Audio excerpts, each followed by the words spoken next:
ॐ अज्ञानातिमिरान्धस्य ज्ञानाञ्जनाशलाकया चक्षुरुन्मीलितं येन तस्मै श्रीगुरवे नमः। श्रीचैतन्यमनोभीष्टं स्थापितं येन भूतले स्वयं रूपकदामह्यं ददाति स्वपदान्तिकं।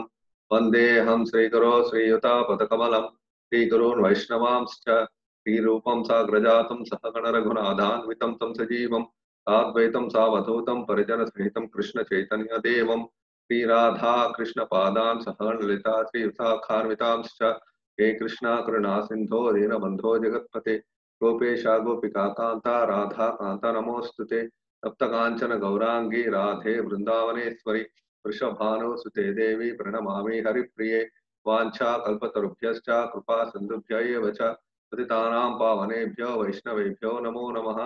जय श्री कृष्ण चैतन्य प्रभु नित्यानंद श्री अद्वैत गदाधर श्रीवासादि गौरभक्तवृंद नारायणं नमस्कृत्य नरं चैव नरोत्तमं देवीं सरस्वतीं व्यासं ततो जयं बुधीरयेत्। नष्टप्रायेषु भद्रेषु नित्यं भागवत सेवया भगवती उत्तमश्लोके भक्तिर्भवति नैष्ठिकी। कृष्णाय वासुदेवाय देवकी नंदनाय च नंदगोपकुमाराय गोविंदाय नमो नमः। जय श्री कृष्ण चैतन्य प्रभु नित्यानंद श्री अद्वैत गदाधर श्रीवासादि गौरभक्तवृंद हरे कृष्णा कृष्णा कृष्णा हरे हरे हरे राम राम राम हरे हरे। मूकं करोति वाचालं पंगुं लंघयते गिरिं यत्कृपातम् अहं वंदे श्रीगुरुं दीनतारिणं परमानंदमाधवं श्रीचैतन्यमेश्वरं। हरि ओं तत्सत्। హరే కృష్ణ. ఈరోజు భాగవతం ప్రోగ్రాంకి వచ్చిన వాళ్ళందరికీ కూడా ఇస్కాన్ చెన్నై తరఫున స్వాగతం తెలియజేస్తున్నాం. సో ఈరోజు మనం భాగవతం యొక్క ప్రవచనం మనం మొదలుపెట్టి ఒక 2 వారాలైంది.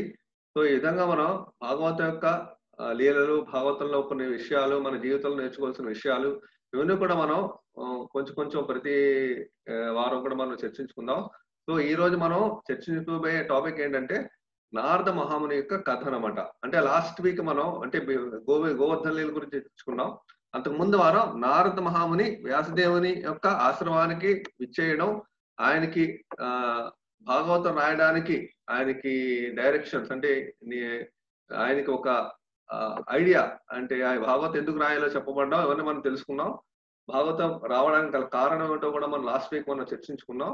ఇప్పుడు ఈ రోజు ఏంటంటే నారద మహాముని వచ్చిన తర్వాత నారద మహాముని వ్యాస భగవానికి తన జీవిత చరిత్ర గురించి చెప్తారు.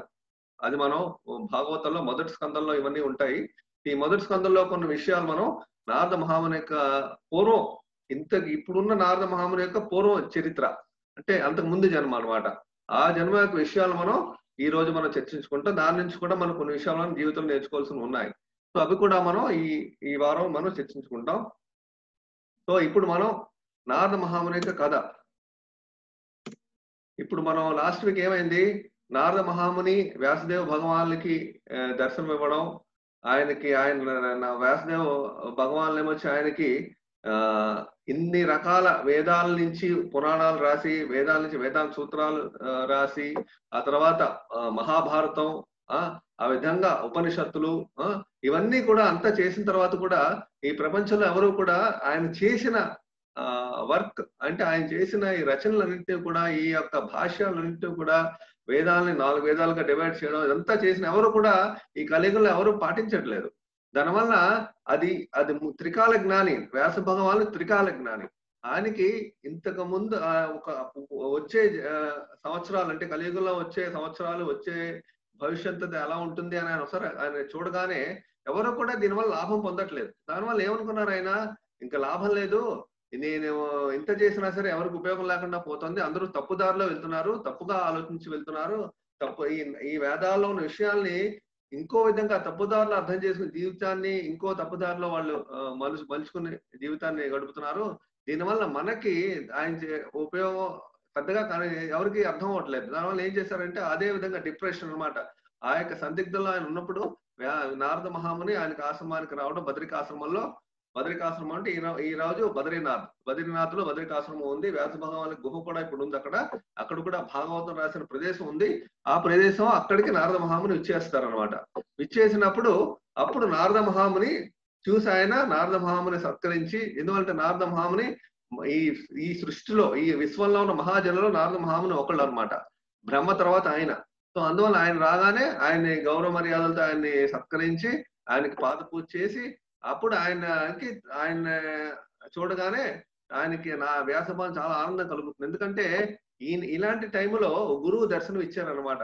గురువు ఎప్పుడు దర్శనం ఇస్తారంటే మనం అనేది మన జీవితంలో అనేక రకాల ఆందోళన, భయము, మన జీవితంలో ఏ మార్గంలో వెళ్ళాలి తెలియలేని తనం, అలాగే జీవితంలో మన జీవితం ఎందుకు మనం జీవిస్తున్నాం, దీని యొక్క అర్థం ఏమిటి, జీవితం అర్థం, ఇలాంటి కొట్టుమిట్టాడడం, ఇలాంటి యొక్క సందిగ్ధంలో పడినప్పుడు మనకి ఆధ్యాత్మిక గురువు యొక్క అవసరం మనకు చాలా ఉంది. జీవితంలో ప్రతి మనిషికి కూడా ఆధ్యాత్మిక గురువు కావాలి. ఎందుకంటే ఆధ్యాత్మిక గురువు అనేది మనకి ఏం చెప్తారంటే మనల్ని ఈ భౌతిక ప్రపంచంలో ఎంత బాగా మనల్ని పైకి రావాలి, ఎంత పేరు ప్రతిష్టలు సంపాదించాలనే మార్గం మీద ఆధ్యాత్మిక గురువు మనకు చెప్పరు. మనకేంటంటే మనం భగవంతుని యొక్క అంశలం, భగవంతు దగ్గరికి ఏ విధంగా వెళ్ళాలి, ఆయనకి సేవ ఎలా చేయాలి, ఈ విషయాలనే ఆయన చెప్తారు తప్పించి మిగతా విషయాలు ఈ భౌతికమైన పరిస్థితుల్లో డెవలప్మెంట్ అనేది అది మన యొక్క కెరీర్ డెవలప్మెంట్. అది మనకు ఆధ్యాత్మిక గురువులు ఎప్పుడు కూడా ఈ భౌతిక ప్రపంచం యొక్క పరిస్థితులు బట్టి దీంట్లో ఎప్పుడు అలా అభివృద్ధి పొందాలనే విషయాలను మాట్లాడరు. ఎప్పుడైతే వేదాలలో కూడాను ఉన్న విషయాల్ని ఇప్పుడున్న ప్రజలందరూ తప్పుగా అర్థం చేసుకుని తప్పుదోవలో వెళ్ళినప్పుడు ఎవరు వేదాలను సరిగ్గా అర్థం చేసుకోకుండా సరిగ్గా పాటించలేకుండా ఉన్నప్పుడు అదే సమయంలో నారద మహాముని వచ్చి కలియుగం వచ్చింది, కలియుగంలో అందరూ కూడా వేదాలని తప్పుదోవలో పట్టుకెళ్తారు, ఇంటర్ప్రిటేట్ చేస్తారంట, మిస్అండర్స్టాండింగ్ అనమాట. వేదాలు ఏంటంటే వేదాలు ఏం చెప్పబడింది, ఈ ప్రపంచంలో ఉన్న కార్యక్రమాలు ఏ విధంగా చేయాలంటే ఒక ఎగ్జాంపుల్ మనం తీసుకుందాం. మాంసం తినచ్చు అని వేదాల్లో చెప్పబడింది, కానీ దానికి రూల్స్ రెగ్యులేషన్స్ ఉన్నాయన్నమాట. కర్మకాండ అనేది ఉంది. కర్మకాండ అంటే ఏంటి, ఇప్పుడు ఈ యజ్ఞం చేస్తే, ఈ హోమం చేస్తే మనం స్వర్గలోకాలకు వెళ్తాం, లేకపోతే ఈ హోమం, ఈ పూజ, ఈ యజ్ఞం చేస్తే మనం ఈ జన్మలో చాలా ఆనందంగా, చాలా అభివృద్ధిగా మనం కూడా భౌతిక అభివృద్ధి పొందుతాం, అలాగే వచ్చే జన్మలో మంచి జన్మ మనం ఎత్తుతాం. ఇలాంటివన్నీ కూడా వేదాల్లో కూడా చెప్పబడ్డాయి. అది కాకుండా మన జీవితాన్ని ఎలాగా లక్ష్యాన్ని సాధించి మన జీవితం భగవంతు దగ్గరికి ఎలా వెళ్ళాలో కూడా చెప్పబడ్డాయి. కాబట్టి మనుషులందరూ కూడా ఈ డెవలప్మెంట్, ఈ జన్మలో ఏ విధంగా మనం అభివృద్ధి పొందుతాం, ఏ విధంగా మనం అన్ని రకాలుగా భౌతికంగా మనం మంచి పొజిషన్కి వెళ్తాం, ఈ విషయాలు తీసుకుని వీటి మీద ఎక్కువ ప్రాధాన్యత ఇవ్వబడింది వేదాల్లో. అందువల్ల అవి పక్కన పెట్టేసి వీటిని పట్టుకున్నారు అందరూ ప్రపంచం అంతా కూడా ఈ వేదాలని, ధర్మాన్ని కూడా మన భౌతిక అభివృద్ధి అంటే ఏంటంటే వేదాలు మనం సాంప్రదాయబద్ధంగా మన జీవితం పాటించడం వల్ల మనకి మంచి భవిష్యత్తు ఉంటుంది, దానివల్ల మనం హ్యాపీగా జీవితాన్ని ఎంజాయ్ చేయొచ్చు అనే ధర్మ, అర్థ, కామ, మోక్ష ఈ 4 మీద అందరూ పడిపోయారు అనమాట. ఈ ధర్మార్థ కామ మోక్ష అంటే ఏంటంటే, ధర్మం అంటే ఏంటి, వేదాలు ఉన్న విషయాలు పాటించి ధర్మంగా బతకడం అనేది అనుకుంటారు అంతే. దానివల్ల ఏమొస్తుంది, మంచి పనులు, మంచి యజ్ఞాలు, మంచివి చేస్తే మనం పొజిషన్ కోసం మన ఆశ అంటే ఏంటంటే మనకు ఒక రిజల్ట్, ఫలితాన్ని ఆశించి చేయడం వల్ల, భౌతిక అభివృద్ధి ఫలితాలను ఆశించి చేయడం వల్ల ఏమవుతుందో మనకి మంచి పొజిషన్ వస్తుంది. వేదాల్లో ఉన్నవి, కొన్ని విషయాలు ఉన్న కొన్ని పాటించడం వల్ల. వీటి వల్ల ఏమవుతుంది, ఇప్పుడు మాంసం తినడం, ఈ చెడు అలవాట్లు కూడా వేదాల్లో చెప్పబడ్డాయి. అందువల్ల ఏమవుతుందంటే దానికి కూడా ఏం చేయాలో దానికి చెప్పబడింది. అంటే మాంసం తినాలి అంటే దానికి ఒక సిస్టమ్ ఉంది. దానికి నెలకి ఒక్కరోజే మాంసం అలవాటు అయింది. దానివల్ల ఏంటి, అది అమావాస్య రోజే, అది కూడా ఈ ఊళ్ళో కాదు, అదే కూడా ఊరి బయట ఒక కాళీ టెంపుల్లో మనం ఒక గొర్రెను గాని ఒక మేకను గాని చంపి అది కాళీ మాతకి నైవేద్యం పెట్టి అప్పుడు దాన్ని వండుకొని తినాలి. అది సిస్టమ్. అది మాసానికి, నెలకి ఒకసారి. ఈ విధంగా కొన్ని రెస్ట్రిక్షన్స్ ఇవ్వబడే, కాదే అది చెయ్యొచ్చు అని చెప్పబడింది.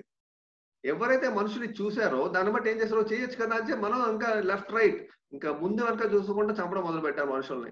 ఇది మనుషులందరూ కూడా జంతువులు. ఈ విధంగా మనుషులందరూ తప్పుదారిలో వేదాలను అర్థం చేసుకుని దానివల్ల ఆ విషయాలు చెప్పబడడం వల్ల వ్యాస భగవాన్లు మనుషులందరూ కూడా ఈ విధంగా వెళ్ళడం, అదే సందిగ్ధంలో ఉండడం వల్ల నారద మహాముని ఈ శ్రమంలో వచ్చారు. ఆయన వచ్చి అన్నారు, నువ్వు చేయవలసినవి ఏంటంటే ఇవన్నీ కూడా మనుషులు సరి అయిన మార్గంలో వెళ్ళట్లేదు. దీనివల్ల మనం ఏం చేయాలి, భగవంతుని యొక్క మహిమల్ని, భగవంతుని యొక్క లీలల్ని, భగవంతుని యొక్క నామాల్ని, భగవంతుని యొక్క రూపాల్ని, భగవంతుని యొక్క అన్ని దివ్య లక్షణాల్ని నువ్వు బాగా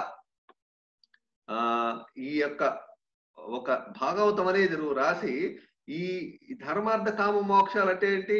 ఈ యొక్క జీవితంలో ఆనందం పొందడం, భౌతిక సుఖం పొందడం, ధర్మం పాటించి మంచి పొజిషన్ రావడం, అలాగే దానివల్ల మంచి భౌతిక సుఖాలు అనుభవించడం, ఆ తర్వాత ముక్తి పొందడం, ఈ యొక్క సైకిల్ కాకుండా డైరెక్ట్ భగవంతునికే డైరెక్ట్ జీవితం అంతా కూడా భగవంతుని యొక్క నామం, భగవంతుని యొక్క లీలలు, భగవంతుని గురించి లక్షణాలు ఇవన్నీ తెలుసుకుని భక్తి యుక్త సేవ చేయడానికి డైరెక్ట్ మధ్యలో ఇంకేమీ ఉండకూడదు. ఇటువంటి ఏమంటుంది డైరెక్ట్ భగవంతునితో అందుకే ఉండడం వల్ల ఏమవుతుంది? మనకి భగవంతుని యొక్క సేవలో ఉండడం వల్ల మన జీవితం అనేది పూర్తిగా భగవంతుని యొక్క ఆధ్యాత్మిక జీవితం మన జీవితంలో ప్రారంభమయ్యి మనకి డైరెక్ట్ భగవంతు ధామానికి వెళ్ళే అవకాశాన్ని మనకి చూపిస్తుంది ఆ దారి. అదే భాగవతం అనమాట. ఇప్పుడు ఈ ప్రపంచంలో మనం ఎంత భౌతిక సంపదలు పొందినా సరే తిరిగి మనం అది అనుభవించి మళ్ళీ ఇక్కడే ఉండాలి. ఇదంటే బ్యాంక్ బ్యాలెన్స్ అనమాట. ఎంత మనం మంచి కర్మలు చేస్తే అంత అనుభవిస్తాం. అంత అనుభవించిన తర్వాత మళ్ళీ తిరిగి మనం బ్యాంక్ బ్యాలెన్స్ అయిపోయిన తర్వాత మళ్ళీ మొదలు పెట్టాలి. సో దీనికి ఎండ్ లేదు, దీనికి సమాప్తం లేదు. అందుకేంటంటే ఈ మన ఆధ్యాత్మిక జీవులైన మనం గురువు అనేది ఏం చేస్తారంటే ఈ విధంగా డైరెక్ట్ భగవంతుని వెళ్ళడానికి మార్గాన్ని చూపిస్తారు. మధ్యలో ఇవే ఉండవు అనమాట. సో అలాంటి మార్గమే భాగవతం మనకు చూపిస్తోంది. అదే సమయంలో అదే విషయాన్ని క్లియర్ గా వ్యాస భగవానికి నారద మహాముని చెప్తారు. అదే శ్రీమద్ భాగవతంలో చెప్పబడిన విషయం. ఇప్పుడు నారదుడి యొక్క అవతారం ఎలా వచ్చిందో మనం చెప్తాం. నారదుడి యొక్క అవతారం ఎలా వచ్చిందంటే ఆయన బ్రహ్మ యొక్క మానస పుత్రులు అనమాట. బ్రహ్మ యొక్క మైండ్ నుంచి నారద మహాముని ఉద్భవించారనమాట. సో బ్రహ్మ యొక్క మైండ్ నుంచి ఉద్భవించారంటే బ్రహ్మ ఎక్కడి నుంచి వచ్చారు? ఆయన గర్భోదక సాయి విష్ణువు నుంచి బ్రహ్మ వచ్చారనమాట. ఈ గర్భోదక సాయి విష్ణు అంటే ఈ సృష్టి ప్రతి విశ్వంలో ఈ సృష్టి మనం ఎడచేతి ఫోటోలో చూడండి, ప్రతి విశ్వంలోని కూడా గర్భోదక విష్ణు రూపంలో మహావిష్ణు పడుకుని ఉంటాడు. ఆయన యొక్క నాభికమలం నుంచి మనకు కుడి చేతి ఫోటోలో చూస్తాం బ్రహ్మ బయటకు వచ్చారనమాట. ఆ బ్రహ్మదేవుడు బయటకు వచ్చిన తర్వాత సృష్టి చేసినప్పుడు మొదట మానసపుత్రులను ఆయన సృష్టిస్తారు. ఆ మానసపుత్రులో నారద మహాముని ఒకనమాట. అంటే ఫ్రమ్ ద మైండ్ అనమాట. వాళ్ళందరూ కూడా సృష్టిస్తారు. సో వాళ్ళ నారదమని ఒకళ్ళు అనమాట. వీళ్ళందరూ ఏంటంటే ఇప్పుడు చూడండి మహర్షులు అత్రి, మరీచి, ఆంగిరస, పులహ, వశిష్ఠ, నారదముని, పులస్త్య వీళ్ళందరూ కూడా వీళ్ళు సప్త ఋషులు. వీళ్ళందరూ ఏంటంటే వీళ్ళందరూ వచ్చారు కాబట్టి వీళ్ళందరూ కూడా బ్రహ్మ మైండ్ నుంచి వచ్చిన వాళ్ళు. అందువల్ల వీళ్ళు ప్రపంచం మొత్తం ఒక ఆధ్యాత్మిక డైరెక్షన్, ప్రపంచాన్ని మళ్ళీ సృష్టి చేయడానికి అన్ని రకాలుగా ప్రపంచం ఒక డైరెక్షన్ లో తీసుకెళ్ళడానికి వీళ్ళ యొక్క మెయిన్ రోల్ అది. అందువల్ల నారద మహాముని కూడా ఆ విధంగానే ఉద్భవించిన తర్వాత ఆయన దానికి ఇంకా కొన్ని లీలలు ఉన్నాయి. ఆయన యొక్క వృత్తాంతం చెప్పారనమాట. ఆయన యొక్క వృత్తాంతం ఏంటంటే పూర్వం ఇప్పుడున్న నారద మహాముని యొక్క పూర్వ జన్మ గురించి వృత్తాంతం చెప్పారు. పూర్వ జన్మ యొక్క వృత్తాంతం ఏంటంటే నారద మహాముని ఏ విధంగా అలా ఉద్భవించారు అని. నారద మహాముని ఏ విధంగా బ్రహ్మ యొక్క మానసపుత్రులు అయ్యారు, అంతకు ముందు జన్మ ఏమిటి అయింది అని మనం తెలుసుకుంటే భాగవతంలో 5వ చాప్టర్ లో చెప్పబడింది. 5వ చాప్టర్ లో ఏం చెప్పబడుతుందంటే నారద మహాముని అంతకు ముందు జన్మ అంటే ఏంటంటే ఇది ఇప్పుడున్న ప్రజెంట్ కల్పం కన్నా అంతకు ముందు కల్పం అనమాట. ఇప్పుడున్న కల్పం అనేది శ్వేత వరాహ కల్పం. ఈ కల్పం అంటే బ్రహ్మకి 12 గంటల సమయం ఒక కల్పం అనమాట. అంటే 430 కోట్ల సంవత్సరాలు మనకి భూప్రపంచంలో గడిస్తే బ్రహ్మకి 12 గంటలు పూర్తవుతాయి. ఇలాంటి 430 కోట్ల సంవత్సరాలు ఇక్కడ గడిచిన తర్వాత ఈ భూమండలంలో అంతకు ముందు కల్పం అనేది ఉన్నప్పుడు ఆ కల్పంలో నారద మహాముని ఉన్నారు. ఆయన ఒక మెయిడ్ సర్వెంట్ అంటే ఒక పని మనిషి యొక్క కుమారుడు అనమాట నారద మహాముని. అలాంటి ఆ జన్మలో ఉన్నారు ఆయన. అక్కడి నుంచి నారద మహాముని పొజిషన్కి వెళ్ళారు ఆయన అదే జన్మలో. అదే ఆయనకు అద్భుతమైన లీల అనమాట. అదే ఆయనకు అద్భుతమైన గొప్పతనం. అదేంటో మనం ఈ రోజు ఈ సెషన్ లో మనం తెలుసుకుందాం. సో ఈ నారద మహాముని తన జీవిత ముందు జన్మ వృత్తాంతం మనకి ఇప్పుడు చెప్పబోతున్నారు. సో ఇప్పుడు మనకి ఏం చెప్తున్నారంటే ఆయన ఎప్పుడైతే ఆయన ఒక పని మనిషి యొక్క కొడుకు కింద ఆయన పుట్టారో అప్పుడు ఏమైందంటే ఆయన ఉండేటప్పుడు ఆ చిన్న పిల్లవాడు, ఒక 5 ఏళ్ళ చిన్న పిల్లవాడు అనమాట. అప్పుడు ఆ ఒక ఊర్లోని భక్తి వేదాంతులు అని భగవంతుడి యొక్క భక్తులు కొంతమంది ఆ యొక్క నలుగురు అనమాట. ఆ భక్తి వేదాంతులు ఆ ఊరికి వచ్చారు. పూర్వం ఏంటంటే సన్యాసులు అందరూ కూడాను వర్షాకాలం అంటే ఏంటి? చాతుర్మాస్యం అంటారు. చాతుర్మాసం అంటే జూలై, ఆగస్ట్, సెప్టెంబర్, అక్టోబర్ 4 నెలలు అన్నమాట. ఈ 4 నెలల్లో కూడా వాళ్ళేంటంటే బయట వర్షాకాలం వర్షాలు పడతాయి అన్ని చోట్ల. వర్షాలు పడిన వాళ్ళు బయట తిరగరు. ఏదో ఒక ప్రదేశంలో ఉంటారు. పూర్వం సన్యాసం వ్రతం చేసిన వాళ్ళందరూ కూడా సన్యాసులందరూ కూడా ఈ చాతుర్మాసంలో అన్ని చోట్ల తిరగరు వాళ్ళు. ఒకే చోట ఉంటారు ఈ 4 నెలలు. తర్వాత మళ్ళీ తిరగడం మొదలు పెడతారు. అన్ని చోట్లకి వెళ్తూ వాళ్ళకి ప్రయాణాలు తీర్థయాత్రలన్నీ చేసుకుంటూ ఉంటారు. ఈ 4 నెలలంతా ఒక ప్రదేశంలో ఉంటారు. అప్పుడు ఆ టైంలోని ఈ యొక్క నారద మహాముని అంటే ఈ యొక్క సర్వెంట్ మెయిడ్ వాళ్ళ యొక్క ఇంట్లోనే వాళ్ళు బస చేస్తారు. ఈ 4 నెలలు కూడా బస చేసినప్పుడు నారద మహామునికి ఆ 4 నెలల్లోని ఆ యొక్క భక్తి వేదాంతులు అంటే ఆహ్, భాగవతులు అన్నమాట. భాగవతులు అంటే ఎప్పుడు భగవంతుని యొక్క కీర్తి ప్రతిష్టలని, భగవంతుని యొక్క లీలల్ని, భగవంతుని మీద ధ్యానం, భగవంతుని యొక్క నామం జపించడం, వీటి మీద ఎప్పుడు 24 గంటలు సమయాన్ని ఉపయోగించే వాళ్ళందరూ భాగవతులు. భగవంతుని ధ్యానంలోనూ, భగవంతుని యొక్క డిస్కషన్ లోనూ ఉంటారు వాళ్ళు. భగవంతునికి సేవలోనూ ఉంటారు. అదే భాగవతులు చేసే పని ఎప్పుడు కూడా వాళ్ళకి మనలాగా అంటే మనకి మెటీరియల్ గా భౌతికంగా వాళ్ళకి ధ్యాస తక్కువ ఉంటుంది. ఆ విధంగా జీవితం మొత్తం భగవంతునికే వాళ్ళు అంకితం చేస్తారు. అలాంటి వాళ్ళు నలుగురు వచ్చినప్పుడు వాళ్ళకి సేవ చేయడానికి నారదముని యొక్క వాళ్ళ మదర్ తల్లికి అవకాశం వచ్చింది. అప్పుడు నారదముని వాళ్ళ తల్లితో పాటు వాళ్ళకి సేవ చేయడం ఉండేవాళ్ళు అనమాట. అలాగే భక్తి వేదాంతులు నారద మహామునికి యొక్క వాళ్ళ ఇంట్లో బస చేశారు. 4 నెలలు బస చేసినప్పుడు భక్తి వేదాంతులు ఏమిటంటే నారద మహామునికి ఇప్పుడు చాలా చిన్న పిల్లవాడు నారద మహాముని. అందువల్ల అన్ని రకాలు చెప్పారు. అంటే ఏంటంటే ఈ మనకు చాలా విషయాలు మనం తెలుసుకోవాలి. శ్రీమద్ భాగవతం మనకేం చెప్తుందంటే ఎవరైనా సరే భాగవతులకి, భాగవతోత్తములకి అలాంటి భక్తులకి ఎవరైనా సేవ చేశారంటే అలాంటి సేవ అనేది చాలా గొప్పదేనన్నమాట. ఈ సృష్టిలోనే భక్తులకి సేవ చేయడం చాలా గొప్పది. అది ఏంటంటే దానివల్ల ఎంత ప్యూరిఫికేషన్ మనం ఎంత ఏ విధంగా మన ఈ జన్మలో మనం ఎలాంటి తప్పుల్ని ఏం చేసినా సరే మనం అక్కడి నుంచి ఆపేసి భగవంతుని భక్తుల సేవలో మన జీవితాన్ని ఎప్పుడైతే ఉపయోగించామో పూర్తిగానో మనకి పూర్వజన్మలు ఈ జన్మ చేసినవన్నీ కూడా పూర్తిగా పటాపంచలైపోతాయి. అన్ని రకాల పాప కర్మలు కూడా. ఎందువల్లంటే భాగవతం కూడా చెప్పబోతాం చాలా విషయాలు. శుశ్రూష శ్రద్ధధానస్య వాసుదేవ కథారుచి స్యాన్ మహత్సేవయా విప్ర పుణ్య తీర్థ నిషేవనాత్. భాగవతం మనకి ఏం చెప్తుందంటే శుశ్రూష శ్రద్ధధానే వాసుదేవ కథారుచి.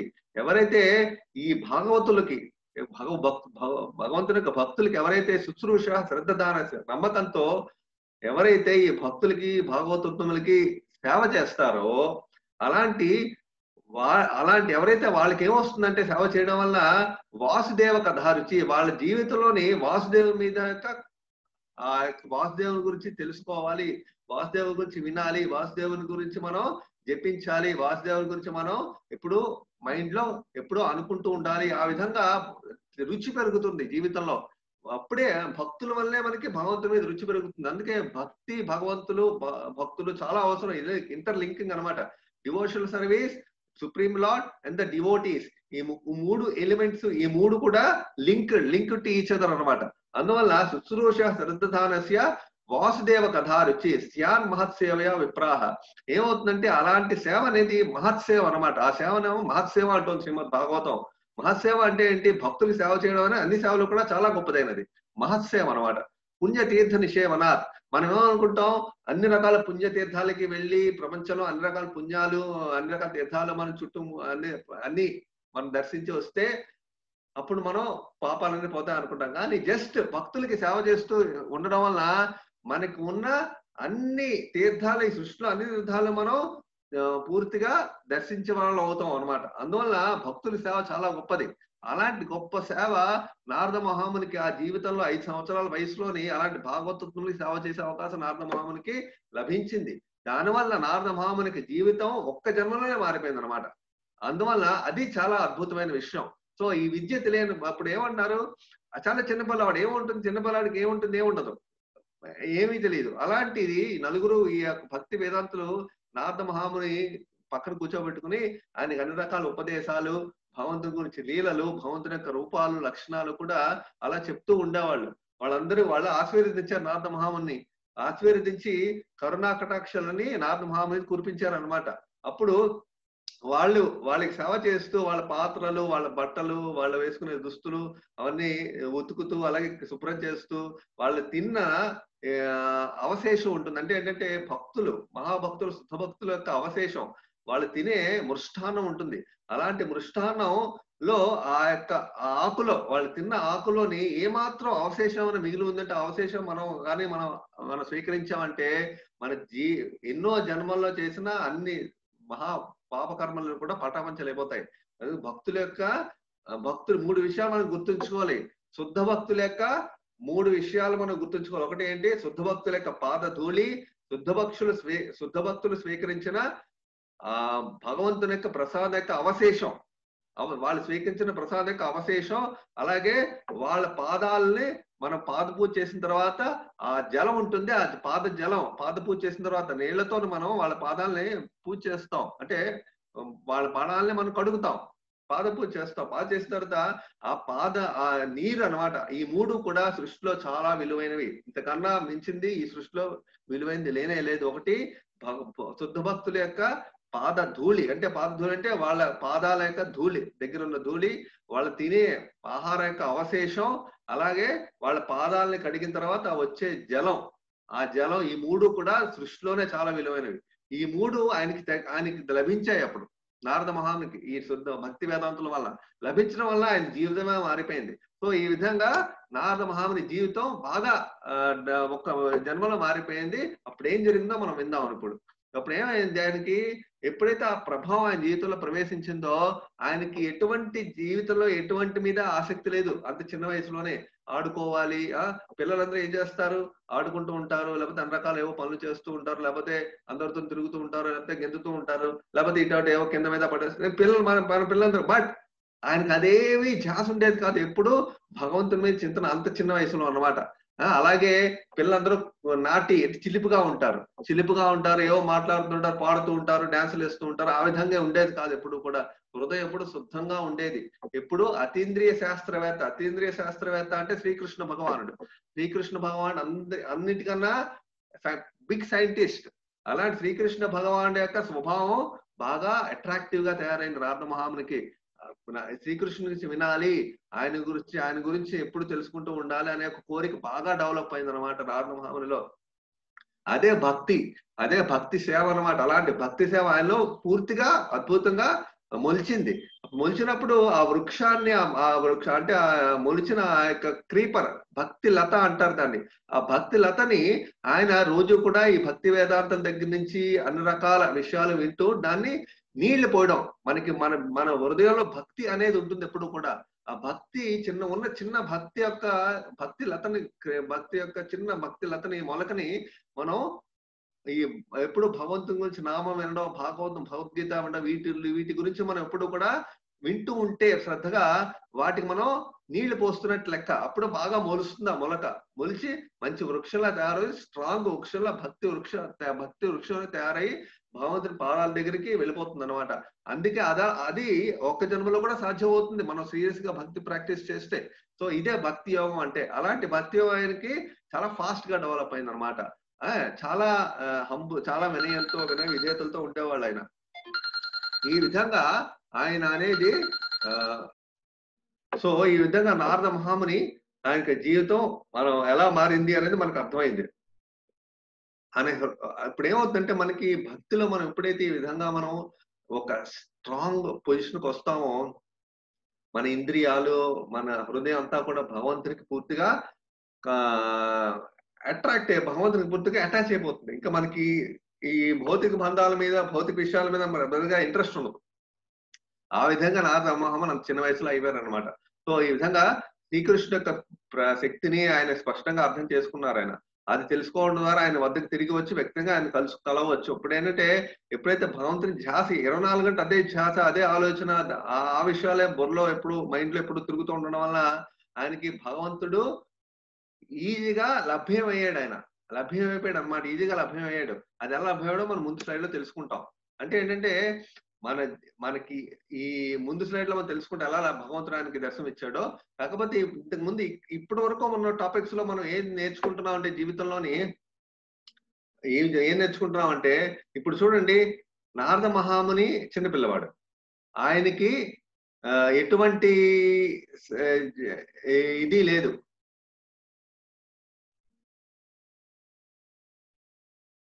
హలో! నారద మహాముని చిన్న పిల్లవాడు. ఆయనకి ఎటువంటి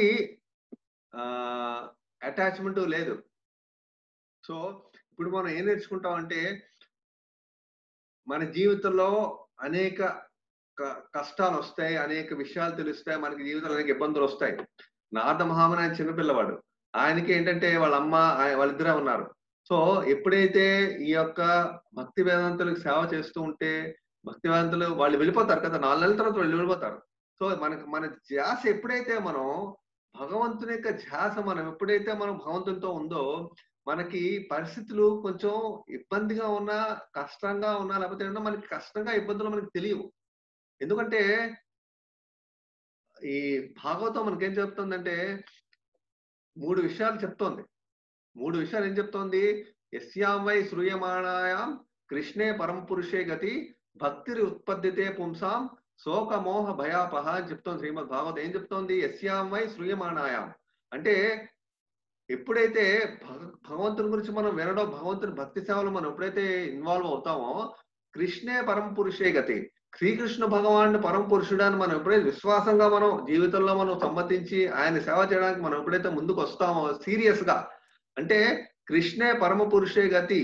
ఎప్పుడైతే సీరియస్ గా కృష్ణ ఇస్ సుప్రీం పర్సనాలిటీ, ఆయనకి సేవ చేయడానికి మనం ఎప్పుడైతే సీరియస్ గా ముందుకు వస్తామో, గ్రాడ్యువల్ గా మనం భక్తి సేవలో అలా వెళ్తున్నప్పుడు ఏమవుతుంది మన జీవితంలో? భక్తిని ఉత్పద్యతే పుంసాం. మన జీవితంలో భక్తి అనేది చాలా స్ప్రౌట్, అంటే ఇప్పుడు ఏంటంటే మనం చిన్న మొక్క వేస్తాం, మనం విత్తనం వేస్తాం. విత్తనం వేసిన తర్వాత నీళ్లు పోసిన ఏమవుతుంది? అది ఫాస్ట్ గా పెరుగుతుందా లేదా? అలాగే మన హృదయంలో భక్తి అనేది భక్తి అనేది చిన్న మొక్క చాలా ఫాస్ట్ గా పెరగడం మొదలు. భక్తి ఉత్పద్యతే పుంసాం శోక మోహ భయ. ఎప్పుడైతే మన జీవితంలో భక్తిలా పెరుగుతుందో, మనకి జీవితంలో ఉన్న కష్టాలు, జీవితంలో ఉన్న భయాలు, జీవితంలో ఆందోళనలు, ఇబ్బందులు ఇవన్నీ కూడా వస్తాయి, పోతాయి. ఇవన్నీ ఏంటంటే శ్రీకృష్ణ భగవానుడు భగవద్గీతలో 2వ చాప్టర్ లో 14వ శ్లోకంలో చెప్తాడు. ఏం చెప్తాడు ఆయన? మాత్రా స్పర్శాస్తు కౌంతేయ శీతోష్ణ సుఖ దుఃఖద. అర్జున, ఈ ప్రపంచంలో మనుషులందరికీ కూడా ఈ కష్టాలు, సుఖాలు అనేవి ఒక వేసవి కాలం, శీతాకాలం లాంటివి అన్నమాట. ఇవాళ వేసవి కాలం, 4 నెలల తర్వాత 2 నెలల 3 నెలల తర్వాత శీతాకాలం, ఈ తర్వాత వర్షాకాలం. ఈ కాలాలు వస్తూనే ఉంటాయి, పోతూనే ఉంటాయి. వీటికి ఎండింగ్ అంటూ ఏముండదు. ఇవాళ ఉంటే రేపు వెళ్ళిపోతాయి, మళ్ళీ వస్తాయి. సో వీటికి ఎండింగ్ అంటూ ఏమన్నా దీని గురించి మనం ప్రాకులాడి మనం ఏదో కొత్తగా దీన్ని సొల్యూషన్ కనిపెట్టి ఆ సొల్యూషన్ కోసం మనం జీవితం అంతా దానికే స్పెండ్ చేసి అవసరమైన విషయాన్ని మనం మర్చిపోతాం అని చెప్పి మర్చిపోకుండా అవి పోతే వస్తూ దాని గురించి పట్టించుకోకుండా ఉండాలి. దాన్ని టాలరేట్ అంటే సహిస్తూ మన జీవితాన్ని మన సరైన మార్గంలో జీవితాన్ని పెట్టుకోవాలి అని శ్రీకృష్ణ భగవానుడు భగవద్గీతలో చెప్తాడు. అదే విధంగా వాళ్ళకి ఇబ్బందులు వస్తున్నా సరే, ఎటువంటి లెక్క చేయకుండా, చిన్నపిల్లవాడైనా సరే ఇబ్బందులు పడుతున్నా వాళ్ళని ఎటువంటి లెక్క భగవంతుని యొక్క ధ్యాసలో, భగవంతుని యొక్క ధ్యానంలో అయినా, భగవంతుని యొక్క సేవలో, భగవంతుని ధ్యాసలో పడిపోయినా. అందువల్ల ఏమీ తెలియదు. అందువల్ల ప్రతి మన జీవితంలో ఏంటంటే ఈ భక్తులందరికీ కూడాను ప్రహ్లాదుడు ఉన్నాడు. ప్రహ్లాదుడికి ఏంటి? తండ్రి అనేక రకాల కష్టాలు కల్పించాడు. తండ్రి వల్ల చాలా చాలా రకాలు, అంటే చంపడానికి అనమాట, అన్ని రకాలుగా చంపడానికి చూశాడు ప్రహ్లాదుని, కానీ చంపలేకపోయాడు. ప్రహ్లాదు ఎప్పుడు కూడా చెలించలేదు. తండ్రి అన్ని రకాలుగా తను చంపడానికి ప్రయత్నిస్తున్నా చెలించలేదు. మనిషి ఆనందంగానే ఉన్నాడు. ఎందుకంటే మాకు భగవంతుని మీద ఎప్పుడు ధ్యాస ఉంది. భగవంతుని లీలలు, రూపం గురించి ఎప్పుడు చర్చించుకుంటున్నప్పుడు శోక మోహ భయాపహ, ఈ శోకం అనేది పోతుంది, ఉండదు. భయం కూడా ఉండదు. ఏమైతే అది అవుతుంది? భగవంతుడు కృష్ణుడు నాకు ఏమవుతుంది అవుతుంది అనే భక్తి ముందు మనం హృదయాల్లో భక్తి అనేది మనం బాగా స్ట్రాంగ్ గా చేసుకోవాలి. చేసుకుంటే అప్పుడు మనకి ఆ యొక్క ఎక్స్పీరియన్స్ ఆటోమేటిక్ గా మనకు తెలుస్తుంది. రియలైజేషన్, అనుభవం ఆటోమేటిక్ గా వస్తుంది. సో ఈ విధంగా అనేది అది. ఇంకోటి ఏంటంటే ఎప్పుడైతే మన జీవితం ఆయనకు పెట్టామో, భగవంతునికి కోసం పెట్టామో, శ్రీకృష్ణ భగవానుడే మన జీవితాన్ని ఆయనే కంట్రోల్ చేస్తాడు. అర్జున్కి ఏం చేశాడు ఆయన? నువ్వు నాకు ఏం చేశాడు ఆయన యుద్ధానికి? నువ్వు వచ్చి నాకు కూర్చో, నీ సేన అక్కర్లేదు. దుర్యోధనుడు ఏమడిగాడు? నీ మొత్తం సేన కావాలి, నాకు హ్యాపీగా ఉంటుంది అన్నాడు. అర్జునుడు ఏమన్నాడు? నువ్వు వస్తే చాలు అన్నాడు. నువ్వు వస్తే నాకు సరిపోతాను, నీకేం అక్కర్లేదు అన్నాడు.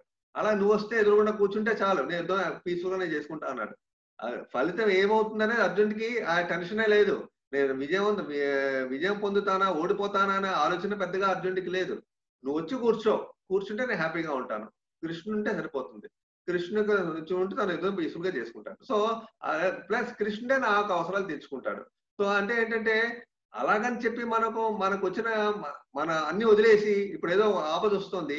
ఆపద వస్తుంటే కృష్ణుడే చేసుకుంటాను కూర్చొని ఆపద మన మీదకి వచ్చి మనల్ని తినేస్తుంది. అలా కాదు. ఏదైనా వస్తోందంటే జాగ్రత్తగా దాన్ని రాకుండా చేసుకోవాలి. అలాగే అది చేసుకుంటూ మన జీవితాన్ని వెళ్ళాలి. కాకపోతే ఇక్కడ పరిస్థితి ఏమిటంటే వాళ్ళు భగవంతునికి సేవ చేస్తూ భగవంతుని ఆధారపడుతూ మనం చేయవలసిన ధర్మాన్ని చేస్తూ ఉండాలి. ఈ విధంగా అన్నమాట. సో మన కార్యకలాపాలను కూడా కృష్ణుని కోసం అంకితం చేయాలి. ఈ విధంగా చేస్తే మనకి బాగుంటుంది అని మనకి ఒక విషయం తెలుసుకుంటాం. అలాగే ఇప్పుడు ఇప్పుడు చూడండి నారద మహాముని యొక్క పరీక్ష సమయం వచ్చింది జీవితంలో. అంత చిన్న పిల్లవాడికి కూడా పరీక్ష అనేది భగవంతుడు కల్పిస్తాడు. అందుకే భక్తి మార్గంలో ఉన్న వాళ్ళకి ఎప్పుడూ కూడా భగవంతుడు పరీక్షలు పెడుతూ ఉంటాడు. ఆ పరీక్ష అనేది నారద మహాముని కూడా వచ్చిందనమాట. ఆ పరీక్షలు చాలా మంది మహాభక్తులందరూ చాలా పరీక్షలు వాళ్ళు ఫేస్ చేశారు. అందువల్ల ఈయన కూడా ఒక పరీక్ష ఏమైంది, వాళ్ళ తల్లి పోయింది, ఆమె తల్లి మరణించింది. తల్లి ఎలా మరణించింది ఇక్కడ చూడండి. ఒక రోజు రాత్రి పాలు పిదవడానికి వెళ్తున్నప్పుడు పావు కాటేసి తల్లి మరణించింది. తల్లి మరణించడంతో ఏం జరిగింది, నాన్నమ్మ ఆయన ఒక్కడే, ఎవరు లేరు, నాన్న వాళ్ళు ఎవరు లేరు. ఎప్పుడైతే తల్లి పోయిందో అంత చిన్న వయసులో కూడా చూసి అర్థం చేసుకోగలిగాడు భగవంతుని యొక్క లీల ఎలా ఉంటుంది అని, భగవంతుని యొక్క ఆ యొక్క ప్లాన్ ఎలా ఉంటుంది అని. ఏం అర్థం చేసుకున్నాడు, ఎందువల్లంటే ఆ యొక్క భక్తిలోని ఆ యొక్క ఆధ్యాత్మిక దశ ఆ విధంగా పొందాడు కాబట్టి ఆధ్యాత్మిక దశ పొందడం వల్ల విషయాన్ని సరిగ్గా అర్థం చేసుకున్నాడు. ఏమన్నాడు, నా మంచి కోసమే జరిగింది. ఎందువల్లంటే నేను ఇంకా పూర్తిగా కృష్ణుని ఆధారపడిపోవచ్చు, నాకు ఇంకెవరూ లేరు, భగవంతుడే నాకు గతి, ఆయనే నాకు తోడు, ఇంకెవరు లేరు అని కంప్లీట్ గా నేను కృష్ణ మీద పడిపోవచ్చు అనే విషయాన్ని అర్థం చేసుకోగలిగాడు. భగవంతునికి స్పెషల్ మెర్సీ అనమాట. స్పెషల్ మెర్సీ ఎప్పుడైతే వచ్చిందో భగవంతునికి ఆ స్పెషల్ మెర్సీ, స్పెషల్ కరుణ, ప్రత్యేకమైన కరుణ వచ్చిందో ఆ విధంగా తన జీవితమే మారింది. అప్పటికప్పుడు ఇంకా ఎవరు లేరు కదా, ఇంకా తను బయటికి, ఇంకా తల్లి పోయిన తర్వాత అప్పుడు అనుకున్నాడు ఇంకా ఉత్తరం సైడ్ ఆయన ప్రయాణిస్తూ మొదలు పెట్టాడు. ఎక్కడుంటే అక్కడ బతుకుతాను, ఎలా ఉంటే అలా ఉంటాను. ఇప్పుడు భగవంతుని కీర్తన చేసుకుంటూ ఆయన గురించి స్మరించుకుంటూ శ్రీకృష్ణ భగవాన్ని అన్ని రకాలుగా గానం చేసుకుంటూ ఆయన అలాగా జీవితం అంతా మొత్తం ఆ జీవితంలో అలా వెళ్ళిపోతున్నాడు. ఆయన చిన్నపిల్లవాడైనా సరే జీవితంలో వెళ్ళిపోతుంటే అనేక రకాల నదులు, అనేక రకాల సిటీస్, టౌన్స్, నగరాలు, పల్లెటూళ్ళు అన్ని తీర్థాలు అన్ని అలా చూసుకుంటే ఏమి కనబడితే వచ్చే దారిలో ఏముంటాయి అవి, ఏమి కనబడితే ఎట్టుకెళ్తే అలా తిరుగుతూ వెళ్ళిపోతుండేవాడు ఆయన. ఒకసారి ఏమైంది, అలా వెళ్తున్నప్పుడు ఒకసారి ఒక ఒక దగ్గర ఒక మర్రి చెట్టు కింద కూర్చుని అదే జాస కదా, భయం లేదు ఏమీ లేదు. ఇంకా ఆ భయం అక్కడ చిన్నపిల్లవాడైనా వాళ్ళు వెళ్ళిపోతున్నారు కాబట్టి ఒక రోజు ఏమైంది, ఎప్పుడైతే భగవంతుడు ధ్యానం చేద్దాం మర్రి చెట్టు కింద కూర్చొని ఎప్పుడైతే ధ్యానం చేస్తున్నాడో ఆయన హృదయంలోని శ్రీకృష్ణ భగవాన్ యొక్క పాదాలు ఆయనకు దర్శనం ఇచ్చాయి. ఎప్పుడైతే శ్రీకృష్ణ భగవాన్ యొక్క పాద పద్మలు దర్శనం ఇచ్చాయో ఆయనకు వెంటనే భగవంతునికి రూపం దర్శనం అయ్యింది. నారద మహామునికి రూపం దర్శనం అవగానే ఆయనకి వెంటనే అశ్రువులు అనమాట, కళ్ళమ్మ నుంచి విపరీతంగా అటుమతి నీళ్ళు వచ్చి ఆటోమేటిక్ గా భగవంతుడు నాకు దర్శనం ఇచ్చాడు ఇవాళ అని చెప్పి ఆ విధంగా భగవంతునికి నాకు దర్శనం కనబడుతున్నాడు ఎదురుగుండా అని చెప్పి ఒక విధమైన అనుభవం కలిగింది. ఎదురుగుండా కనబడతాడు ఆయన, కనబడి వెంటనే మాయమైపోతాడు, మళ్ళీ అదృశ్యం అయిపోతాడు ఆయన. అదృశ్యం అయిపోయి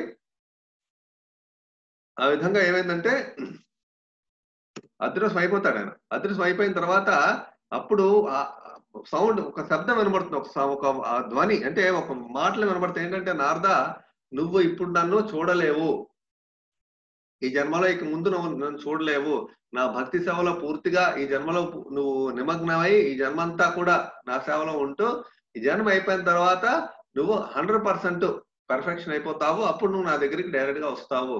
ఇక మీద మళ్ళీ నిన్ను ఈ విధంగా నేను కనిపించి నీకు ఆ విధంగా ఒక విధమైన పూర్తి ఇన్స్పైర్ చేయడానికి అనమాట, నీకు ఇన్స్పైర్గా నేను కనిపించాను అని చెప్పి శ్రీకృష్ణ వాడు కొంచెంసేపు జస్ట్ ఒక మూమెంట్ టైం కనబడి వెళ్ళిపోతాడు ఆయన.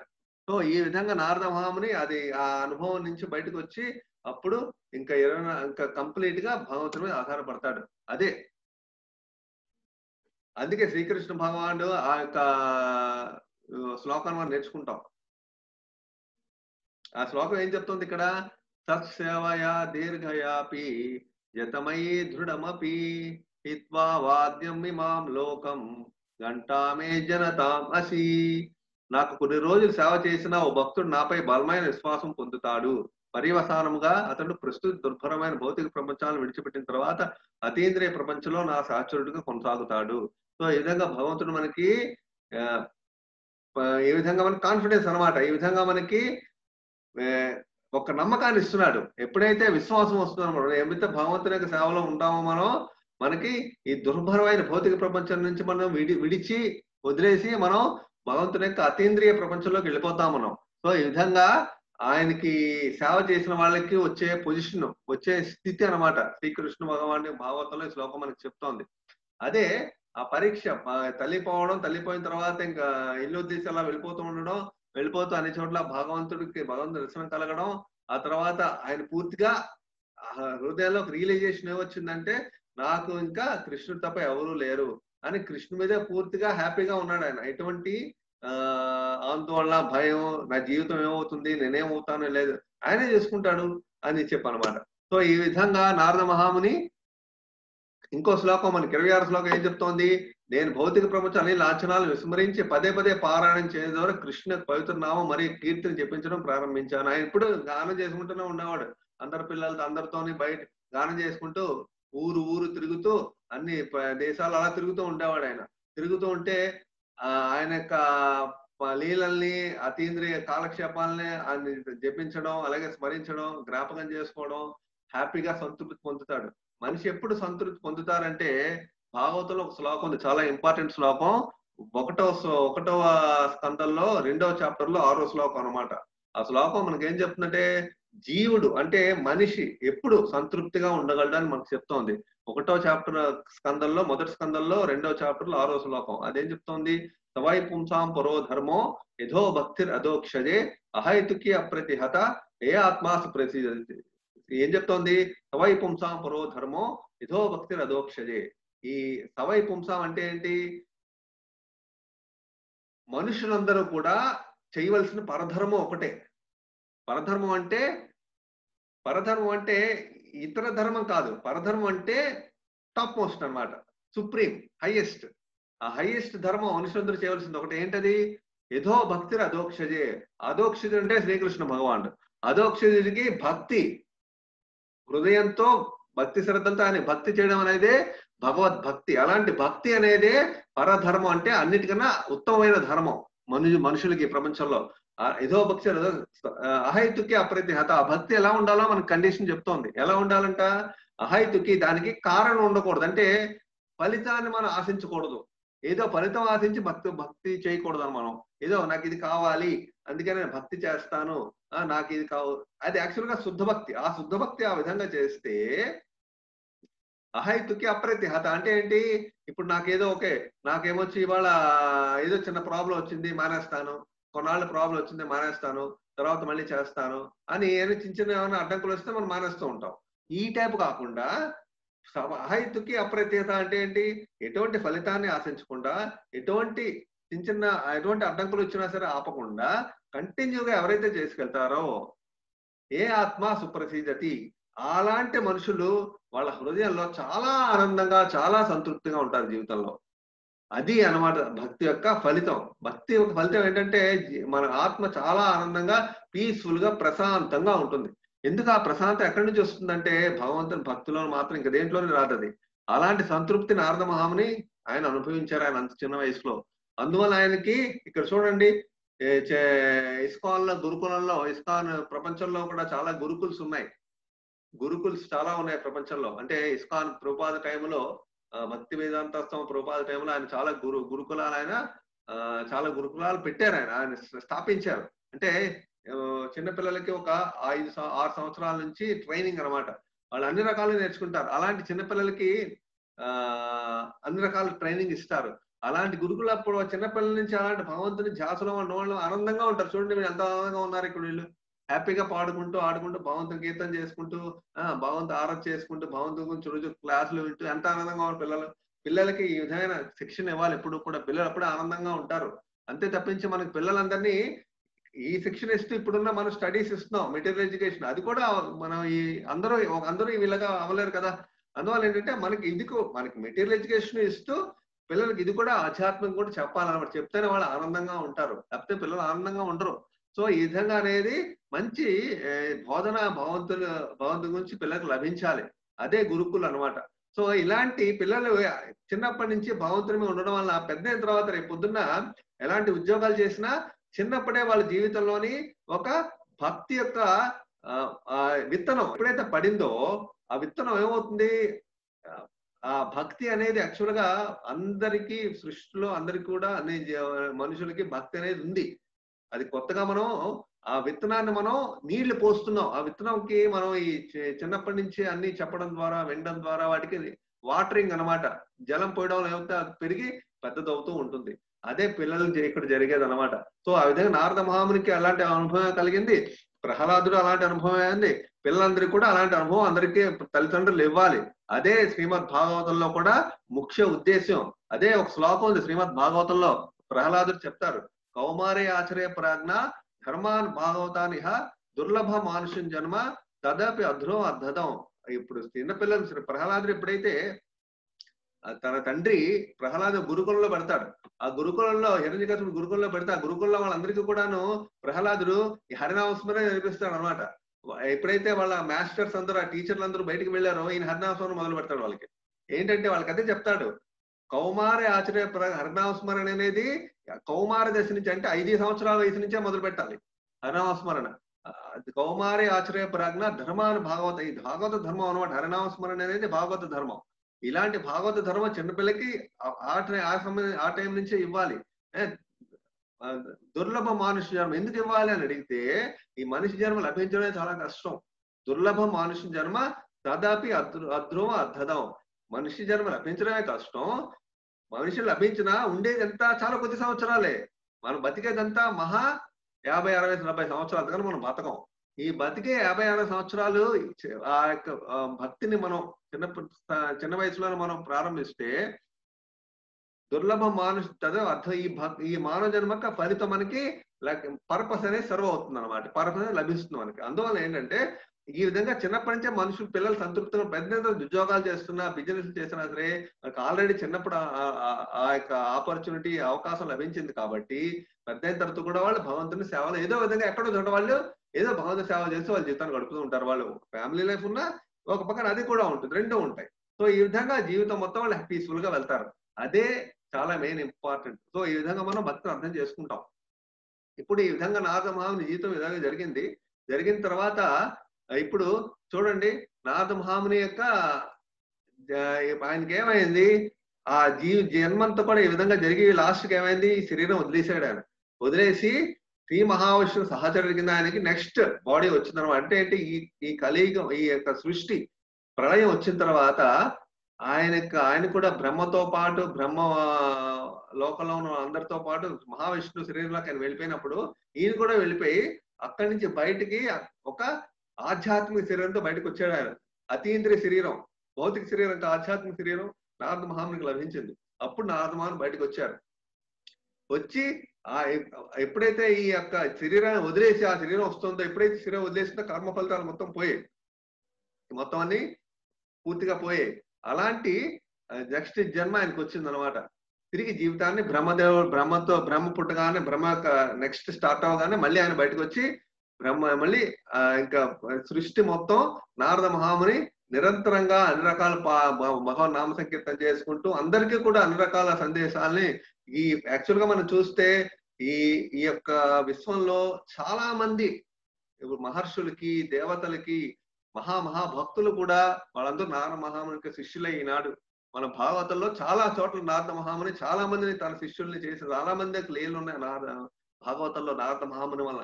సో ఇవన్నీ ఏంటంటే మనం నారద మహాముని యొక్క గొప్పదనాన్ని మనం అర్థం చేసుకుంటాం.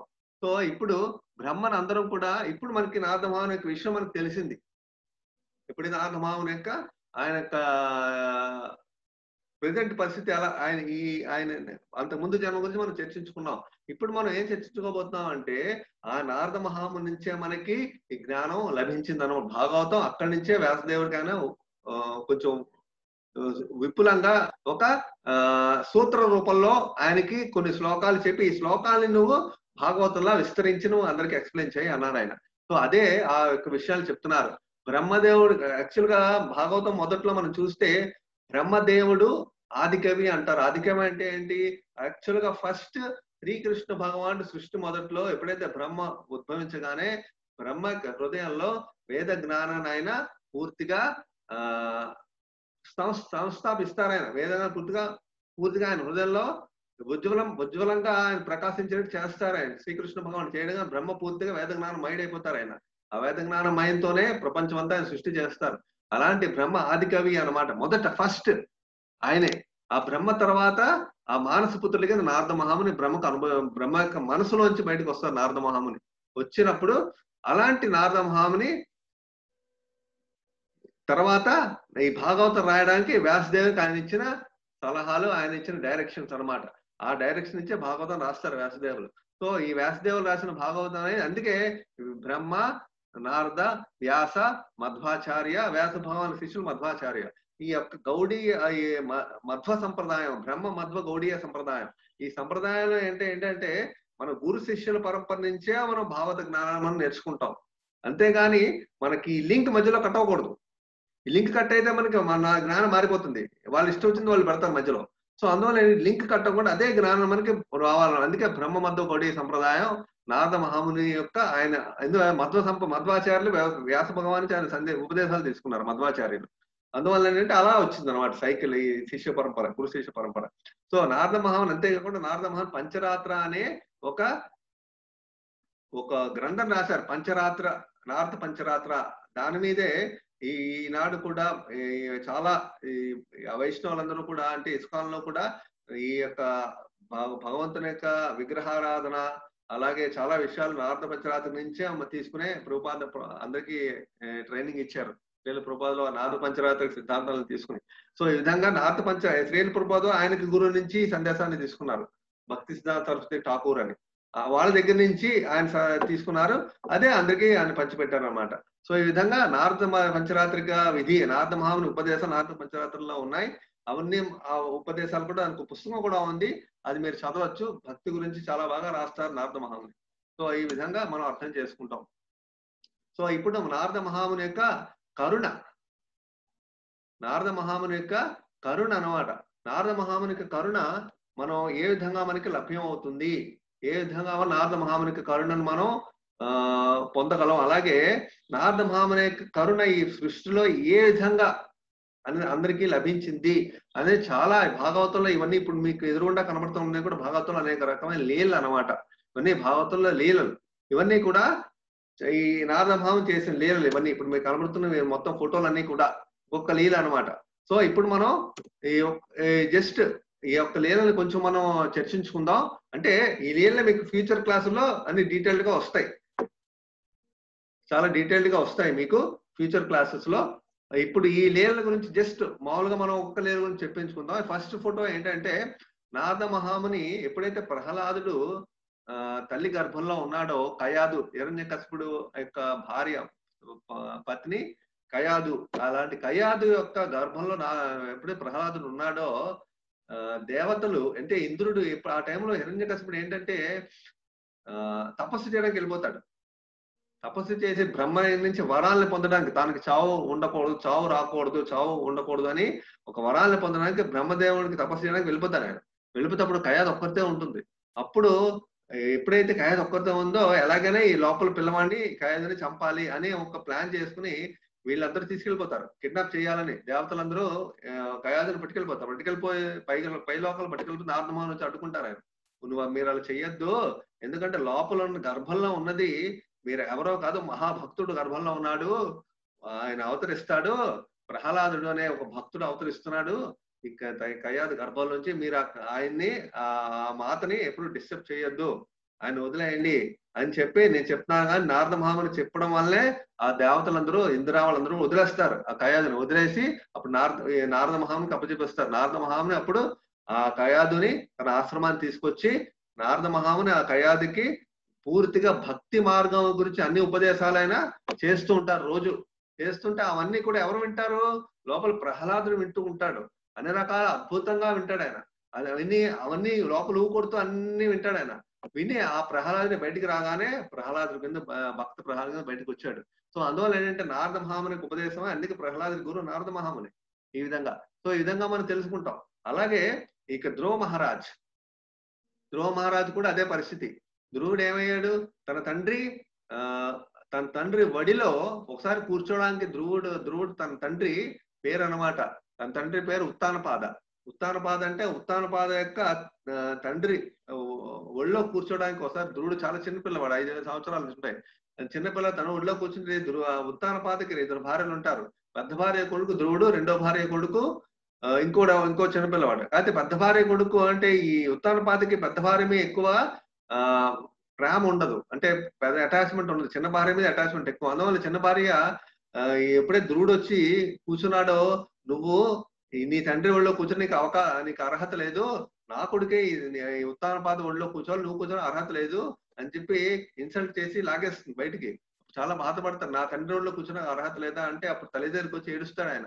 తల్లి దగ్గరికొచ్చి ఏడిస్తే తల్లి అంటుంది, "అవును నీ తండ్రికి నా మీద వ్యామోహం, నా మీద అటాచ్‌మెంట్, నా మీద ఒక ఇది లేదు. అందువలన రెండో భార్యమే ఉంది. దానికి నేనేమి చేయలేను. అందువల్ల నీకు న్యాయం జరగాలి అంటే ఆహ్, అడవిలోని నారద ఇది నారాయణుడే నీకు న్యాయం చేయగలడు. భగవంతుడు అడవిలో ఉంటాడు. అరణ్యాల్లో ఉంటాడు. వెళ్లి అక్కడ దర్శించుకో అని పంపిస్తుంది. అప్పుడు ధ్రువుడు వెళ్ళిపోతాడు బయటికి. వెళ్ళిపోయి చిన్న పిల్లవాడు కూడా వెళ్ళిపోయి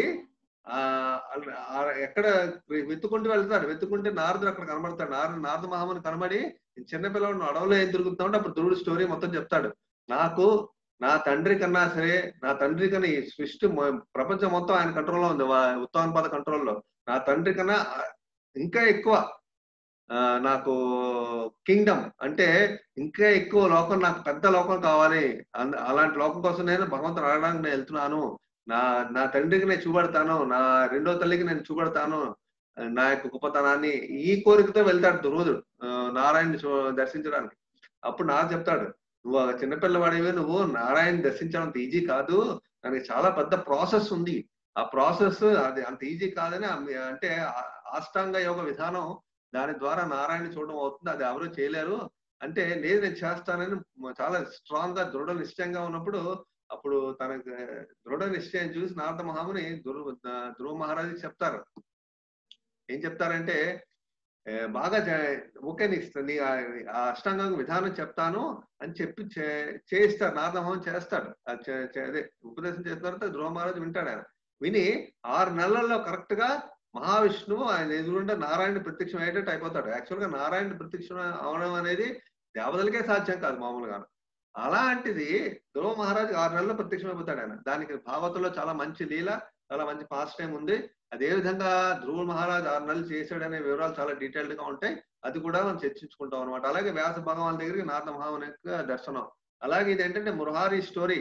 మురహారి స్టోరీ అంతకుముందు మనం ఒకసారి చెప్పించుకున్నాం కదా! ఒకసారి మీకు అందరికి గుర్తుండే ఉంటుంది. మృహారి అనే ఒక వేటగాడు అడవుల్లోని ఎప్పుడూ కూడా ఆ జంతువులందరినీ సగం చంపుతాడాయన. పూర్తిగా చంపడు. పూర్తిగా చంపితే హ్యాపీ గొడవే లేదు. సగం చంపడం వల్ల ఆ జంతువులన్నీ విపరీతంగా బాధపడుతూ ఉంటాయి. ఆ నొప్పి భరించలేక, ఆ బాధ భరించలేక బాధపడి చచ్చిపోతాయన్నమాట. ఆ విధంగా జంతువులను చంపుతూ ఉంటారు. సగం చంపుతాడన్నమాట. సగం చంపడం ఒకసారి నారదమోహన్ అడవుల్లో వస్తూ ఏంటి జంతువులు పడిపోయినాయి. అన్ని బాధపడుతూ ఏడుస్తున్నాయి. సగం చంపి ఎవరో వదిలేసారని చూసుకుంటూ అలా చూసుకుంటుంటే మురహారి కనబడతాడు. ఎవరు నువ్వు? ఏమిటి? ఎందుకు వీళ్ళందరిని ఇలాగ చంపుతున్నావు నువ్వు? ఈ అని అడుగుతాడాయన. అడిగినప్పుడు అప్పుడు చెప్తాడు. నాకు తెలిసిందే ఇది. నా తండ్రి, నా తాత ఇలాగే చేశారు అని నేను ఇలాగే చేస్తున్నానంటాడాయన. నువ్వు చాలా తప్పు చేస్తున్నావు. అంటే వాటిని పూర్తిగా చంపు. లేకపోతే చంపడం మానేయి. అంటే సగం చంపితే అవంత బాధపడేది నీకు తెలుసా? అదే బాధ నువ్వు అనుభవించగలవా? నువ్వెంత పాపం నీకొస్తోంది నీకు తెలుసా? ఇంత అంటే అడవుల్లో ఉండే వాళ్ళకి ఏం తెలుస్తుంది? నాగరికత ఏమీ తెలీదు. అందువల్ల ఆ బాధ కూడా ఏమీ తెలీదు. అసలు ఎటువంటి చిన్న కొంచెం కూడా మనిషికి ఆ యొక్క తత్వం లేదు. ఏమాత్రం కొంచెమైనా ఒక విధమైన తెలియనితనం. అంత మూఢంగా ఉంటాడు. మృహారి. అంత మృహారికి నారద మహాముని ఓకే. నువ్వు చేసిన పాపాన్ని నీ ఫ్యామిలీ అంతా పంచుకుంటుందా అని అడుగుతాడు. మురహారికి అర్థం అవదు. కాదు నువ్వు రోజు ఇలా చంపుతున్నావు, ఎంత పాపమో తెలుసా ఇది. నీ ఫ్యామిలీ పంచుకుంటుంటే వెళ్ళి ఒకసారి వెళ్ళి అడుగు అంటాడు. అప్పుడు మురహారి వెళ్ళి అడుగుతాడు ఆ ఫ్యామిలీని. నేను ఇలాగే అందరిని పెంచుతున్నాను నేను. నేను చేసిన దానికి పాపం వస్తుందని ఒక ముని చెప్పారు. మీరు నా పాపాన్ని పంచుకుంటారని. వాళ్ళందరూ మేమంటే నీ పాపాన్ని పంచుకుంటా, నీ పాపాన్ని నువ్వే ఉంచుకో అంటారు. ఆ విధంగా మురహారి వచ్చి నారదుడు చెప్పగా నారదుడు వచ్చి, చూసావా నీ పాపాన్ని పంచుకోవడానికి ఎవరు ముందుకు రెడీగా లేరు. అందువల్ల నువ్వు ఇలాగే కొనసాగితే ఇంకా అనుభవిస్తావు నువ్వు ముందు జన్మల్లో. అందువల్ల నీకు ఇప్పుడు మార్గాన్ని నేను చెప్తాను బయటికి రావడానికి అని మార్గం. అప్పుడు హరినామస్మరణ ఉపదేశిస్తాడు నారద మహాముని మురహారికి. మురహారి అంటే మురు అంటే మృగాలు, హారి అంటే తినేవాడు. మృగాల్ని చంపి తినేవాడు మురహారి అంటారు. అలాంటి మృహారి కథల నారద మహాముని ఉపదేశం వల్ల మురహారి అర్థం చేసుకుని అప్పటి నుంచి కూడా అడుగుతాడు, అయితే జంతువులు చంపడం మరిస్తే నాకు తిండి ఎవరు పెడతారు రోజు అని, తినడానికి నాకేం ఉండదని. నువ్వేం భయపడకు. నువ్వు ఎప్పుడైతే నువ్వు మారిపోయి హరినామ జపం చేస్తూ కూర్చున్నావో ఆటోమేటిక్ గా నీకు అందరూ ఆటోమేటిక్ గా సప్లై వస్తుంది. ఆటోమేటిక్ గా నీకు అన్ని చూసుకుంటారు అందరూ.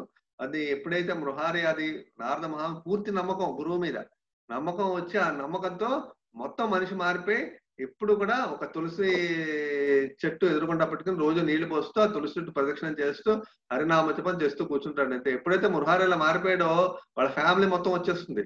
మనం చేసుకుందాం అని చెప్పి ఇద్దరు ఇంకా వాళ్ళకి ఏంటంటే నారద మహాముని ఒక స్వామీజీ చెప్పారు మనం చేసుకుందాం అని అందరూ ఫ్యామిలీ అంతా ఇదే పని చేసుకుంటూ ఉంటారు. అప్పుడు అందరూ వచ్చి ఎప్పుడే ఫ్యామిలీ అంతా ఇలా మారిపోగానే చుట్టుపక్కల ఊళ్ళో చిన్న చిన్న గ్రామాల్లో అందరూ మురహారిగా మారిపోయాడు అని చెప్పి అందరూ వచ్చి మురహారికి అన్ని రకాల సప్లై చేస్తూ ఉంటారు బతకడానికి. సో ఈ విధంగా మురహారి జీవితమే మారిపోతుంది నారద మహామునికి కరుణ వల్ల. సో ఈ విధంగా మురహారి చాలా మంచి భక్తుడైపోతాడు ఒక్క నామం జపించడం వల్లే. కొన్నాళ్ళకి ఏమవుతుంది, కొన్ని సంవత్సరాలతో మళ్ళీ నారద మహర్షి అదే దారిలో వస్తూ ఉంటారు. తన శిష్యుడు ఎవరో ఒకసారి చూద్దాం ఎలా ఉన్నాడో ఏం చేస్తున్నాడో అని వస్తే అప్పుడు ఆంగిరస్ మునితో వస్తాడు ఆయన. ఆంగిరస్ మునితో వస్తూ ఆంగిరస్ దూరంగా ఎప్పుడైతే నారద మహాముని ఆంగిరస్ ముందు వస్తున్నారో ఇమీడియట్ గా మురహారి లేచి పాదవందనం చేస్తాడు. చేయడానికి ముందుకు లేస్తాడు ఆయన. లేస్తున్నప్పుడు ఎప్పుడైతే నేల మీద పాదవందనం చేయడానికి అనుకుంటున్నాడో చూస్తాడు నేల మీద బోల్డ్ చీమలు ఉంటాయి.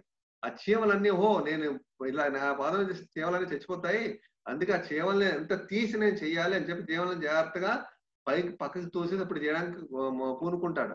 అప్పుడు నారద మహాముని చూసి ఆంగిరస్మోహన్ అంటారు, చూసావా నువ్వు నీ యొక్క శిష్యుడు ఎంత అభివృద్ధి చెందాడో, పూర్వం జంతువుల్ని సగం చంపేవాడని చెప్పావు, ఇప్పుడు చూడు ఒక చిన్న చీమను కూడా చంపడానికి దానికి మనసు ఒప్పట్లేదు, ఇవంతా మారిపోయాడు చూసావా అంటే, అవును భక్తి మార్గానికి ఎఫెక్ట్ అది. భక్తి మార్గంలో సీరియస్ గా చేసే వాళ్ళందరూ అలాంటి మంచి లక్షణాలు వస్తాయి అన్నమాట.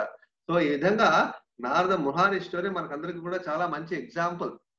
అలాగే ప్రాచీన బర్హ అది కూడా ప్రాచీన బర్హి అనే కింగ్ కి ఒక రాజుకి నారద మహా ఉపదేశాలు ఇస్తారు. సో అదే విధంగా ఇవన్నీ ముందు క్లాసులో వస్తాయి ఈ స్టోరీలన్నీ. ఇప్పుడు అలాగే నవయుగేంద్ర అంటే మొత్తం 9 శిష్యులు అనమాట. 9 మునులు. ఈ 9 నవయుగేంద్రులు అంటారు వాళ్ళని.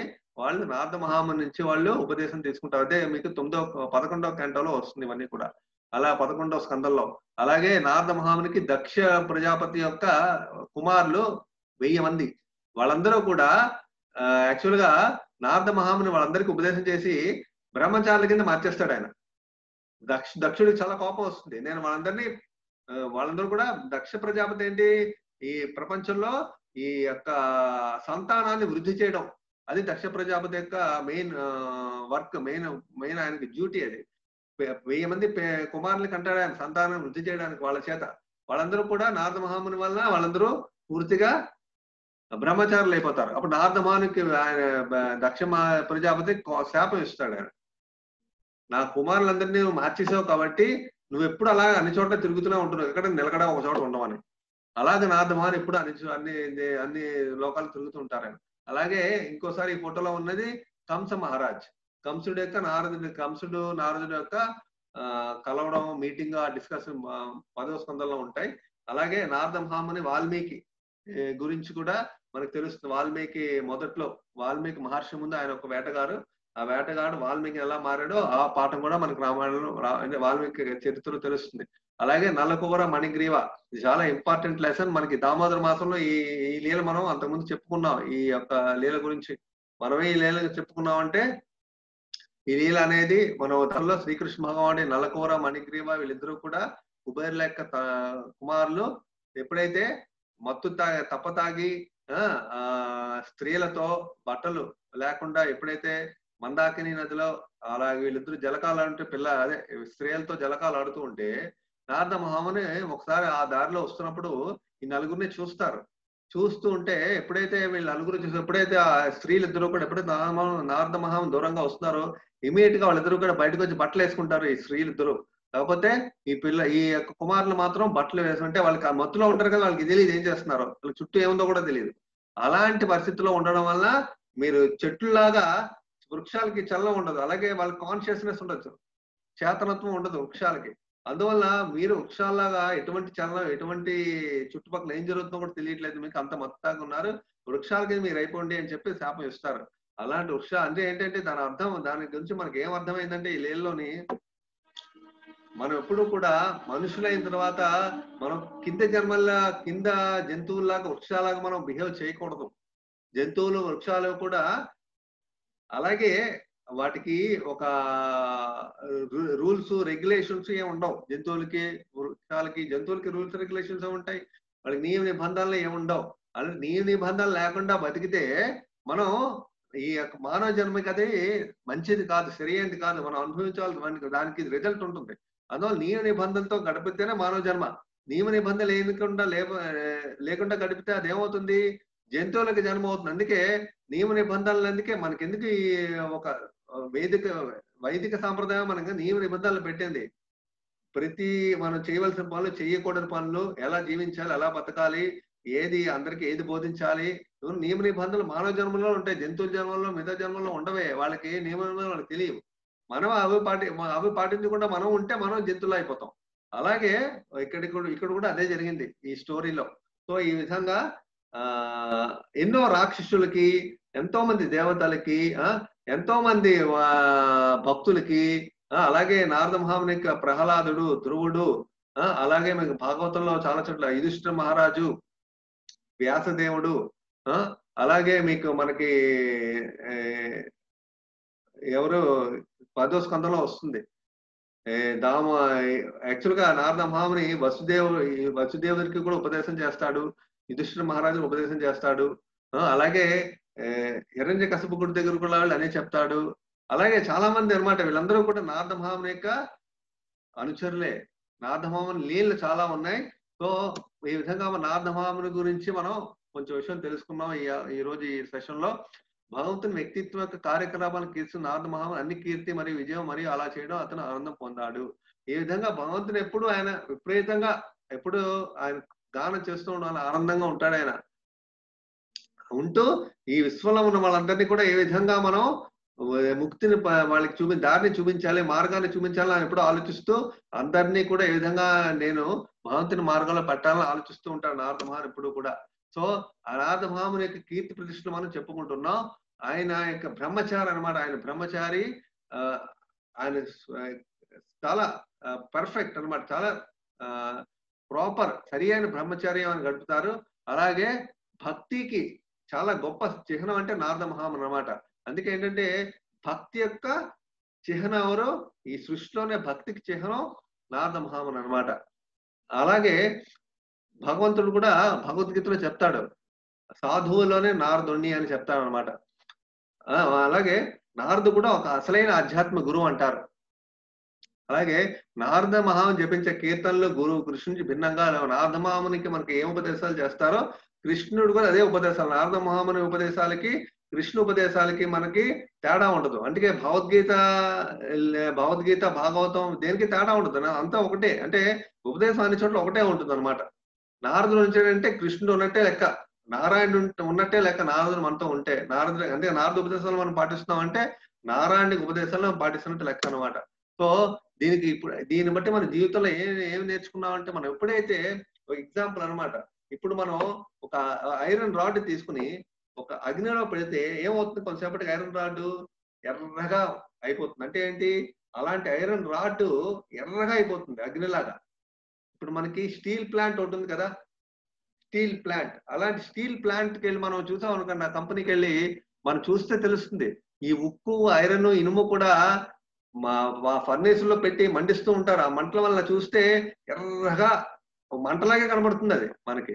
యాక్చువల్‌గా అది ఆ యొక్క ఐరన్ మంటలాగే కనబడుతుంది. ఎప్పుడైతే మంటలా ఉంది అంటే ఏంటి? మొదట్లో అది ఐరనే. కాకపోతే ఆ మంట యొక్క కాంటాక్ట్ వల్ల మంట కింద మారింది. అలాగే మనం శుద్ధ భక్తులైన నారద మహాముని ఆయనకి ప్రతినిధుల వల్ల కాంటాక్ట్ మనం చేస్తే మనం కూడా శుద్ధ భక్తుల కింద మారతాం. అదే దీని యొక్క ఎగ్జాంపుల్ అన్నమాట. అలాగే ఒక సాధారణ మానవ స్వచ్ఛమైన భక్తుడిని కలుసుకుంటే మరి శరీరంతో ఆనందించాలని కలుషితమైన కోరిక నుండి అతని స్పృహ మారితే అప్పుడు అతను శరీరాన్ని సేవ కోసం ఒక వాహనం ఉపయోగించడం ప్రారంభిస్తాడు. చాలా ఇంపార్టెంట్ లెసన్ మనకి. మనం చూసారా? ఎప్పుడైతే మనం మన జీవితంలో మనం ఎప్పుడు ఏమనుకుంటాం? ఎంజాయ్‌మెంట్ చేయాలి ఎప్పుడూ అనుకుంటూ ఉంటాం మనం. మన శరీరానికి అన్ని రకాల సౌకర్యం, అన్ని రకాల ఆనందాన్ని శరీర ఆహ్, సుఖాన్ని మనం ఎప్పుడూ కోరుకుంటాం. కానీ ఈ శరీరం ఏంటి? భౌతిక శరీరం. మనం యాక్చువల్‌గా ఆధ్యాత్మిక జీవులం.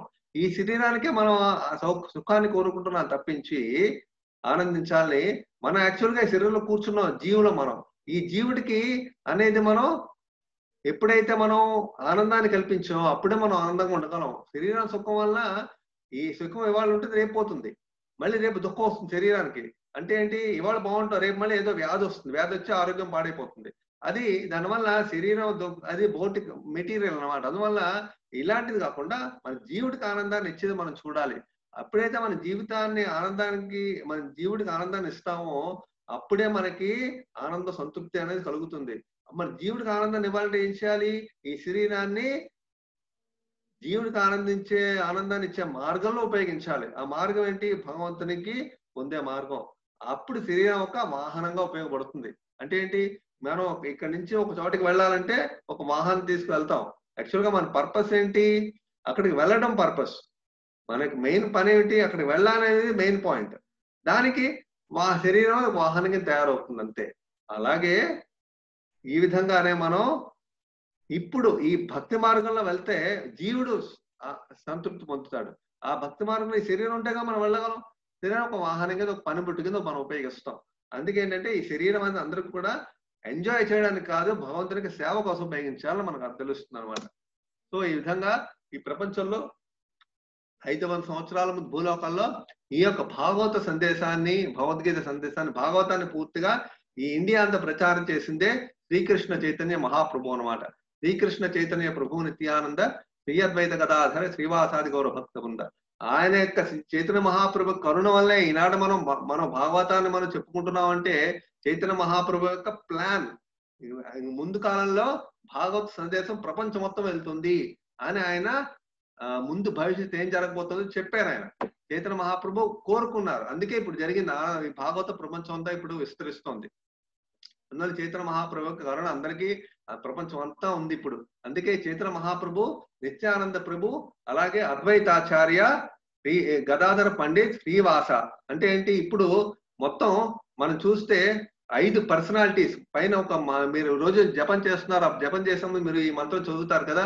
శ్రీకృష్ణ చైతన్య ప్రభు నిత్యానంద శ్రీ అద్వైత గదాధర శ్రీవాసాది గౌరవ భక్త బృంద. 5 పర్సనాలిటీస్ పంచతత్వం అంటారు వీళ్ళు. ఇవంటే ఏంటి? మొదటి చైతన్య మహాప్రభు రాధాకృష్ణ కలిపి అవతారం కలియుగంలో భాగవతంలో కూడా చెప్పబడింది. అలాగే చైతన్య మహాప్రభుకి నీల రంగులో బ్లూ కలర్ ధోతి కట్టుకున్న ఆయన ఎవరు? నిత్యానంద రాయ్. నిత్యానంద ప్రభు ఆయన చైతన్య మహాప్రభు యొక్క సహచరులు. అంటే శ్రీకృష్ణుడు కలియుగంలో అదే ద్వాపరంగంలో వచ్చాడు. అలాంటి శ్రీకృష్ణుడుతో పాటు బలరాముడు కూడా ఈ కలియుగంలో అవతరించాడు నిత్యానంద ప్రభు కింద. అందుకే బలరాముడికి అవతారం. ఆ బలరాముడికి బ్లూ కలర్ ధోతి కూడా నిత్యానంద ప్రభు పక్కన ఎవరు? అద్వైతాచార్య. ఆయన ఎవరు? మహావిష్ణువు శివుడి యొక్క కలిపి అవతారం అది. అందుకే శ్రీ అద్వైత ఆచార్య. ఆయన అలా కాకుండా చైతన్య మహాప్రభుకి ఎడం చేతి వైపు ఉన్నవాళ్ళు గదాధర పండిత్. ఆయన ఎవరు? శ్రీమతి రాధారాణి. ఆ శ్రీమతి రాధారాణికి అవతారం. ఆ గదాధర పండిత్ రెడ్ కలర్ ధోతి చూశారు కదా! ఆ రెడ్ కలర్ ధోతి పక్కన ఉన్న ఆయన శ్రీవాస్ పండిత్. శ్రీవాస్ పండిత్ అంటే నారదుడి యొక్క అవతారం కలియుగంలో. కలియుగంలో నారదుడు ఈ చైతన్య మహాప్రభు ఉద్యమంలో హరినామ సంకీర్తన ఉద్యమంలో నేను పాల్గొనాలి. చైతన్య మహాప్రభు శ్రీకృష్ణ అవతరిస్తున్నాడు ఈ కలియుగంలో. నేను కూడా ఆయనతో పాటు ఆయన లీలలను పాల్గొనాలి. అని చెప్పి నారదుడు శ్రీవాస్ పండిట్ కింద అవతారం ఎత్తారు. అందుకే శ్రీకృష్ణ చైతన్య ప్రభు నిత్యానంద శ్రీ అద్వైత గదాధర శ్రీవాసాది గౌర భక్త బృంద అంటే ఏంటి? ఆ శ్రీవాస అంటే నారద మహాముని అనమాట. ఈ గౌర భక్తం, గౌర అంటే శ్రీ చైతన్య మహాప్రభు, గౌర అంటే బంగారం రంగు అనమాట. అలాంటి గౌరంగా అంటే ఆయన శరీరం అంతా బంగారం రంగులో ఉంటుంది, శ్రీకృష్ణ చైతన్య మహాప్రభు శరీరం. అలాంటి గౌరంగా యొక్క భక్తులందరూ కూడా బృందం, అలాంటి బృందం ప్రపంచం అంతా ఈనాడు గౌరంగా చైతన్య మహాప్రభు నామం చెప్పిస్తున్నాయంటే ఈ 5గురు కూడా ఈ 500 సంవత్సరం ప్రపంచం ఇండియాలో ఈ యొక్క హరినామ సంకీర్తన చేశారు. అదే మనం ఆ యొక్క సంకీర్తోద్యమం ఇస్కాన్ అనమాట. సో అందువల్ల మనకి నారద మహామునికి అవతారం కలియుగంలో 5 సంవత్సరం జరిగింది. శ్రీవాస పండిట్ కింద ఆయన కూడా చైతన్య మహాప్రభు లీలలో నేను పాల్గొనే ఉద్దేశంతో ఆయన వచ్చారు. సో మీరందరూ కూడా ఈ యొక్క భాగవత కార్యక్రమానికి వచ్చినందుకు మాకందరికీ ఆనందంగా ఉంది. మాకు అవకాశం ఇచ్చినందుకు ధన్యవాదాలు. అలాగే మీరు ప్రతిరోజు కూడా క్రమం తప్పకుండా భగవంతుని నామాన్ని జపించడానికి మీరు ఎప్పుడు తప్పకుండా మీరు చెయ్యండి. ఎందుకంటే ఈ శ్రీకృష్ణ చైతన్య మహాప్రభుకు కరుణ వల్లే మనం ఈనాడు భగవంతుని యొక్క నామం జపించగలుగుతున్నాం మనం అందరం కూడా. సో అలాంటి చైతన్య మహాప్రభు యొక్క పేరు, ఈ 5గురు యొక్క పేరు ఒకసారి చెప్పి అప్పుడు ఈ మంత్రాన్ని పంచతత్వ మంత్రాన్ని చెప్పి అప్పుడు హరినామ సంకీర్తన, హరినామ జపాన్ని చేయండి. రోజుకి కనీసం 108 సార్లైనా చేయండి హరే కృష్ణ మహామంత్రం. హరే కృష్ణ కృష్ణ కృష్ణ హరే హరే, హరే రామ రామ రామ హరే హరే. ఈ సింపుల్, ఎవరైనా చేయొచ్చు. కాకపోతే ఈ మంత్రం చేయడానికి ఒకసారి మన మైండ్ అనేక చోట్ల పరిగెడుతూ ఉంటుంది. మైండ్ ఇటు వెళ్తుంది అటు వెళ్తుంది, బుర్రలో ఏవో గుర్తొస్తాయి, లేకపోతే మనకేమో ఫ్యామిలీ విషయాలు గుర్తొస్తాయి, జాబ్ ఆఫీస్ విషయాలు గుర్తొస్తాయి, బిజినెస్ విషయాలు గుర్తొస్తాయి, పిల్లల విషయాలు అన్ని రకాల బుర్రలో అప్పుడప్పుడు వెళ్తూ ఉంటాయి. అందుకే ఏంటంటే మనం ఆ మైండ్ ని మనం ఏం చేయాలి, మళ్ళీ మన నామ జపం లాక్కోవాలన్నమాట. మన మైండ్ వెళ్తుంటే మళ్ళీ దాన్ని వెనక్కి లాక్కోవాలి. ఈ విధంగా చేయాలన్నమాట. ఆ విధంగా చేయడం అనేది చాలా అవసరం. అంతేకాకుండా మనం బాగా హరినామ సంకీర్తన నామ జపాన్ని చేయాలంటే మనకి కరుణ కావాలి, దయ కావాలి. ఆ కరుణ దయ ఎక్కడి నుంచి వస్తాయి? చైతన్య మహాప్రభు పంచత్వ దగ్గర నుంచి మనకు కరుణ దయ మనకు వస్తుంది. అందుకే శ్రీకృష్ణ చైతన్య ప్రభు నిత్యానంద శ్రీ అద్వైత గదాధర శ్రీవాసాది గౌర భక్త బృంద అని ముందు 3 సార్లు జపించి మీరు ప్రతిరోజు కూడా ఈ మంత్రం జపించండి.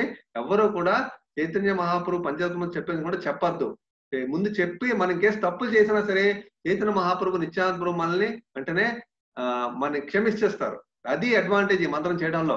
మనం తప్పులు చేసి క్షమిస్తాం. అలాగే మనం బాగా హరినామ జపం చేయడానికి వీళ్ళ 5గురు చాలా బాగా మనకి వాళ్ళ కరుణని ఇస్తారు. అందుకే వాళ్ళ వల్లనే మనం హరినామ జపం చేయడానికి ఇంప్రూవ్ అవడానికి బాగా అవకాశం ఉంటుంది. సో ఇందువల్ల ప్రతిరోజు కూడా మీరు ఈ విధంగా నామజపం చేయడం, భాగవతం భగవద్గీత మీరు రెగ్యులర్ గా రోజు చదువుతూ ఉండడం, ఈ విధంగా చేయండి. మీకు ఏమైనా బుక్స్ కావాలంటే మీరు ఈ నంబర్ కి మీరు ఫోన్ చేస్తే మీరు కాంటాక్ట్ చేసినా మీకు బుక్స్ వస్తాయి. సో మీరందరికీ ధన్యవాదాలు. ఈ రోజు ఈ కార్యక్రమం వచ్చినందుకు. నారద మహాముని గురించి మనం కొంచెం తెలుసుకున్నాం. ఇక ముందు ఉపన్యాసాల్లో భాగవతంలో కొన్ని విషయాలు మనం తెలుసుకుంటాం. హరే కృష్ణ.